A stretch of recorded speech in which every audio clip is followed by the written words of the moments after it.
Hi friends, welcome back to మీ సామాస్ kitchen. ఈరోజు మన కిచెన్లో బెల్లం అప్పాలు నేర్చుకుందామండి. దీపావళి రోజు నోములు ఉన్న వాళ్ళు ఈ అప్పాలని నోము దగ్గర పెట్టడానికి కంపల్సరిగా చేస్తారండి. చాలా చాలా టేస్టీగా ఉంటాయి. మీరు కూడా ఈ దీపావళికి ఈ రెసిపీని తప్పకుండా ట్రై చేయండి. మన ఛానల్ ఎవరైతే ఫస్ట్ టైం చూస్తున్నారో సబ్స్క్రైబ్ చేయడం మాత్రం మర్చిపోకండి. నచ్చితే లైక్ చేయండి. ఇప్పుడు మన రెసిపీలోకి వెళ్దాము. 2 కప్పుల బియ్యం పిండిని తీసుకున్నానండి.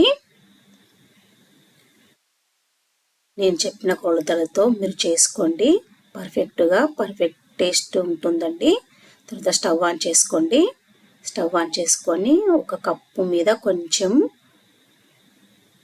బెల్లం వేసుకోండి. తర్వాత ఒక కప్పు వాటర్ వేసుకోండి. వాటర్ వేసుకొని బెల్లం కరిగేంత వరకు మాత్రమే వేడి చేయండి. జస్ట్ బెల్లం కరగడానికి మాత్రమే మనము వేడి చేస్తున్నాము. పాకం అవసరం లేదండి.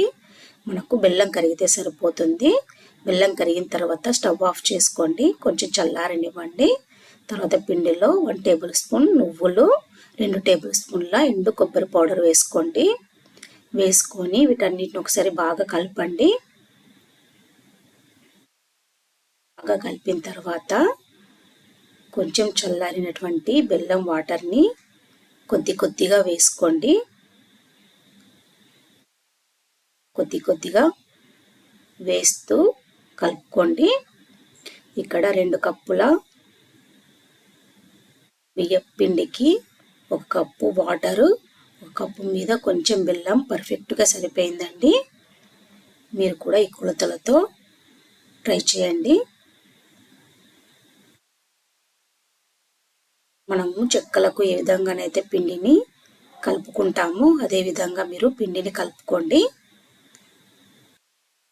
కావలసి వస్తే మీరు ఇంకొక 2 టేబుల్ స్పూన్ల నువ్వులు కూడా యాడ్ చేసుకోవచ్చండి. నువ్వులు ఇంకొన్ని యాడ్ చేస్తే ఇంకా బాగుంటుందండి. మీరు చెక్కలకు ఏ విధంగానైతే పిండిని కలుపుకుంటారో ఆ విధంగా పిండిని కలపండి. బాగా కలిపి తర్వాత ఈ పిండిని ఒక మూత పెట్టేసి ఒక 15 మినిట్స్ రెస్ట్ ఇవ్వండి. తర్వాత మరీ చిన్న కాకుండా మీడియం సైజ్ బాల్స్ ముద్దలు చేసుకోండి. ఈ విధంగా పిండి మొత్తాన్ని కూడా ఈ విధంగా మీడియం సైజులో మీరు ముద్దలు చేసుకొని పెట్టుకోండి.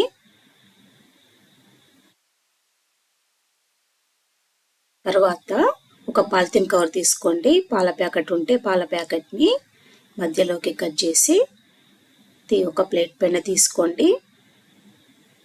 తీసుకొని దానికి కొంచెం ఆయిల్ అప్లై చేసి వేళ్ళతోటి ఈ విధంగా మరీ సన్నగా కాకుండా మరీ లావుగా కాకుండా మీడియం సైజులో మీరు అప్పాలను ఒత్తుకోండి. మీ ఇంట్లో గిన్నె పూరి మేకర్ ఉంటే, అప్పడాలు చేసేటటువంటి మిషన్ ఉంటే మీరు దాని మీద ఒత్తుకోండి. ఈ విధంగా మిషన్ మధ్యలో కవర్ పెట్టండి. కవర్ పెట్టి కవర్కి ఆయిల్ అప్లై చేయండి. ఆయిల్ అప్లై చేసి మనము చేసుకున్నటువంటి పిండి ముద్దను మధ్యలో పెట్టేసి ఒక్కసారి గట్టిగా ప్రెస్ చేయండి, సరిపోతుంది. ఈ విధంగా మీరు అన్ని అప్పాలను కూడా ఈ విధంగా ఒత్తుకోండి. అన్నీ ఒకేసారి చేసుకొని పెట్టుకోవద్దండి, ఆరిపోతే అప్పాలు కాలేటప్పుడు విరిగిపోతాయండి. కాబట్టి కొన్ని చేసుకొని ఫ్రై చేసుకున్న తర్వాత మిగతావి చేసుకోండి. తర్వాత స్టవ్ ఆన్ చేసుకొని ఆయిల్ వేడి చేసుకోండి. ఆయిల్ బాగా వేడైన తర్వాత స్టవ్ని మీడియం ఫ్లేమ్లో పెట్టి చెక్కల్ని ఫ్రై చేసుకోండి. ఇలా గోల్డెన్ బ్రౌన్ కలర్ వచ్చే వరకు ఫ్రై చేసుకోండి. ఈ విధంగా అన్ని అప్పాలను కూడా ఈ విధంగానే ఫ్రై చేసుకోండి. మీరు కూడా ఈ దీపావళికి తప్పకుండా ట్రై చేయండి. ఇంటిల్లిపాది అందరూ ఎంజాయ్ చేయండి. నచ్చితే లైక్ చేయండి. ఫ్రెండ్స్కు మరియు రిలేటివ్స్కి షేర్ చేయండి. మీకు ఎలా వచ్చిందో నాకు కామెంట్ చేయండి. మరిన్ని టేస్టీ, హెల్తీ మరియు క్విక్ రెసిపీస్ కొరకు మీ సామాస్ కిచెన్ చూస్తూ ఉండండి. మళ్ళీ మరొక కొత్త రెసిపీతో కలుద్దాం. Thank you for watching. Bye.